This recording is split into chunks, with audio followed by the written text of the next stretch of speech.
ಈಗ ನಿಮಗೆ ದಂಟಿನ ಸೊಪ್ಪಿನ ಪಲ್ಯ ವೆರಿ ಈಸಿಯಾಗಿ ಟೇಸ್ಟಿಯಾಗಿ ಮಾಡೋದು ಹೇಗೆ ಅಂತ ತೋರಿಸ್ತಾ ಇದ್ದೀನಿ. ನೋಡಿ ಎಷ್ಟು ಒಳ್ಳೆಯದಾಗಿ ಕಾಣುತ್ತೆ ಇದು ಗೊತ್ತಾ. ಅಂದರೆ ಹೆಲ್ತಿಗೂ ತುಂಬ ಒಳ್ಳೆಯದಿರುತ್ತೆ. ಫೈಬರ್ ಕಂಟೆಂಟ್ಸು ಸೊಪ್ಪು ಎಲ್ಲರಿಗೂ ಎಷ್ಟು ಒಳ್ಳೆಯದಂತ ಗೊತ್ತೇ ಇದೆ ಅಲ್ವಾ. ಮತ್ತು ಮಾಡ್ಕೊಳ್ಳೋಕ್ಕೂ ತುಂಬ ಈಸಿ ರೀ. ನೋಡಿ ಎಷ್ಟು ಚೆನ್ನಾಗಿ ಕಾಣಿಸ್ತಾ ಇದೆ. ಇದು ದಂಟು ನೀಟಾಗಿ ತೊಳೆದು ಆದಷ್ಟು ಈ ಥರ ದಪ್ಪ ಅದರದ್ದು ಸ್ಟೆಮ್ಮು ಇರಲಿ, ಯಾಕೆಂದರೆ ನಾರಿನಂಶ ಇರುತ್ತಲ್ಲ, ಹಾಗಾಗಿ ಅದನ್ನೆಲ್ಲ ಫಸ್ಟು ನೀಟಾಗಿ ಆರಿಸ್ಕೊಂಡು, ಅಂದರೆ ಅದಕ್ಕೂ ಮುಂಚೆ ಸ್ವಲ್ಪ ಉಪ್ಪು ನೀರಲ್ಲಿ ಚೆನ್ನಾಗಿ ತೊಳ್ಕೊಳ್ಳಿ. ಆಮೇಲೆ ಈ ದಂಟಿರುತ್ತಲ್ಲ ಇದನ್ನು ಸ್ವಲ್ಪ ಸಣ್ಣ ಸಣ್ಣದಾಗಿ ಹೆಚ್ಕೋಬೇಕು, ಯಾಕೆಂದರೆ ಸ್ವಲ್ಪ ಬೇಯೋದು ನಿಧಾನ ಆಗುತ್ತಲ್ಲ. ಹಾಗಾಗಿ ಸೊಪ್ಪು ಸ್ವಲ್ಪ ದಪ್ಪ ಇದ್ದರೂ ಪರವಾಗಿಲ್ಲ. ನೋಡಿ ಈ ಥರ ನಿಧಾನಕ್ಕೆ ಹೆಚ್ಕೊಬೇಕು. ಇದು ತುಂಬ ಈಸಿನೂ, ಬೇಗ ಬೇಗ ಮಾಡ್ಕೋಬೋದು.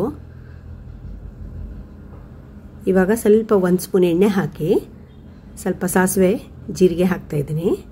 ಹಾಗೆ ಉದ್ದಿನಬೇಳೆ, 1 ಸ್ಪೂನಷ್ಟು ಕಡಲೆಬೇಳೆನ ನೆನೆಸಿಟ್ಕೊಂಡ್ಬಿಟ್ಟು ಹಾಕಿದರೆ ತುಂಬ ಚೆನ್ನಾಗಾಗತ್ತೆ. ಇದು ಬಾಯಿಗೆ ಸಿಗುತ್ತಲ್ಲ, ಆಗ ಪಲ್ಯ ತುಂಬ ರುಚಿಯಾಗಿರುತ್ತೆ. ಇದು ಬೇಕಾದರೆ ಅನ್ನಕ್ಕೆ ಕಲಿಸ್ಕೊಂಡು ತಿನ್ನೋಕ್ಕೂ ಚೆನ್ನಾಗಿರುತ್ತೆ, ಪಲ್ಯದನ್ನ ಅಂತ. ಸಾರು ಜೊತೆಗಂತೂ ತುಂಬ ಒಳ್ಳೆ ಕಾಂಬಿನೇಷನ್ನು.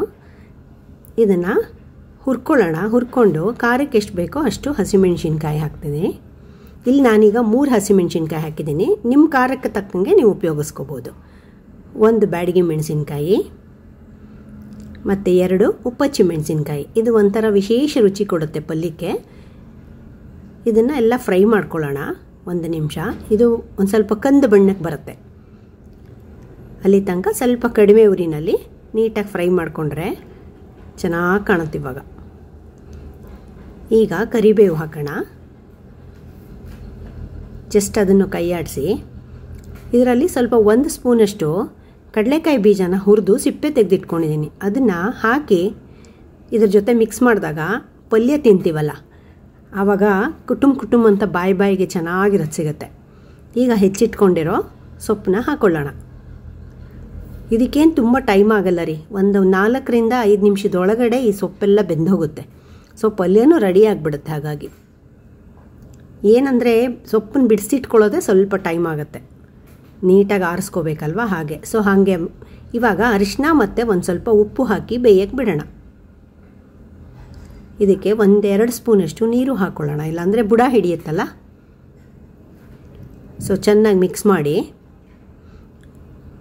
ಒಂದು ತಟ್ಟೆ ಮುಚ್ಚಿಡೋಣ. ಲಿಡ್ ಮುಚ್ಚಿಬಿಟ್ಟು 1-2 ರಿಂದ 3 ನಿಮಿಷ ಬೇಯಕ್ಕೆ ಬಿಟ್ಟರೆ ಬೇಗ ಬೇಯುತ್ತೆ ಸೊಪ್ಪು. ಎಷ್ಟು ಹಸಿರಾಗಿ ಕಾಣಿಸ್ತಾ ಇದೆ ನೋಡಿ. ಇದು ಚಪಾತಿಗೂ ಚೆನ್ನಾಗಿರುತ್ತೆ, ಅನ್ನಕ್ಕೂ ಚೆನ್ನಾಗಿರುತ್ತೆ. ಈಗ ಸ್ವಲ್ಪ ವಾಂಗಿಬಾತ್ ಪೌಡರ್ ಇರುತ್ತಲ್ಲ ಅದನ್ನು ಹಾಕ್ಕೋತಾ ಇದ್ದೀನಿ. ಅದಿಲ್ಲ ಅಂದರೆ ಹುಳಿ ಪುಡಿ ಪೌಡರ್ ಹಾಕ್ಕೊಂಡ್ರೂ ಪರವಾಗಿಲ್ಲ, ಅದು ರುಚಿಗಷ್ಟೇ. ಈಗ 1 ಬಟ್ಲಷ್ಟು ತೆಂಗಿನಕಾಯಿ ತುರಿ. ಇದಕ್ಕೆ ನಾನು ಸ್ವಲ್ಪ ಕಾಯಿ ಜಾಸ್ತಿ ಹಾಕ್ತೀನಿ, ಪಲ್ಯ ಚೆನ್ನಾಗುತ್ತೆ ಅಂತ. ಇದು ನಿಮ್ಮ ರುಚಿಗೆ ತಕ್ಕಷ್ಟು ನೀವು ಎಷ್ಟು ಬೇಕಾದರೂ ಯೂಸ್ ಮಾಡ್ಕೋಬೋದು. ಕಾಯಿ ಹಾಕಿದ ಮೇಲೆ ಸ್ವಲ್ಪ ಚೆನ್ನಾಗಿ ಮಿಕ್ಸ್ ಮಾಡ್ಕೊಳ್ಳೋಣ. ಈಗ ಉಳಿದಿದೆಯಲ್ಲ ಆ ತೆಂಗಿನಕಾಯಿ ತುರಿನೂ ಹಾಕಿ ಎಲ್ಲ ನೀಟಾಗಿ ಮಿಕ್ಸ್ ಮಾಡ್ಕೋತಾ ಇದ್ದೀನಿ. ಈಗ ಗ್ಯಾಸ್ ಆಫ್ ಮಾಡಿ 1 ನಿಮಿಷ ಬಿಟ್ಟೆ ಇದನ್ನೊಂದು ಪಾತ್ರೆಗೆ ಬಗ್ಗಿಸ್ಕೊತಾ ಇದ್ದೀನಿ.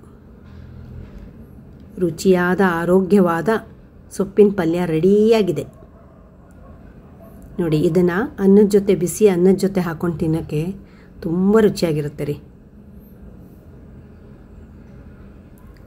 ಸಾರು ಜೊತೆಗೆ ಪಲ್ಯ ಹಾಕ್ಕೊಂಡು ತಿಂತಾಯಿದ್ರೆ ಸಖತ್ ಟೇಸ್ಟು. ನೀವು ಎಲ್ಲ ಮಾಡಿ ನೋಡ್ತೀರಾ ಅಲ್ವಾ?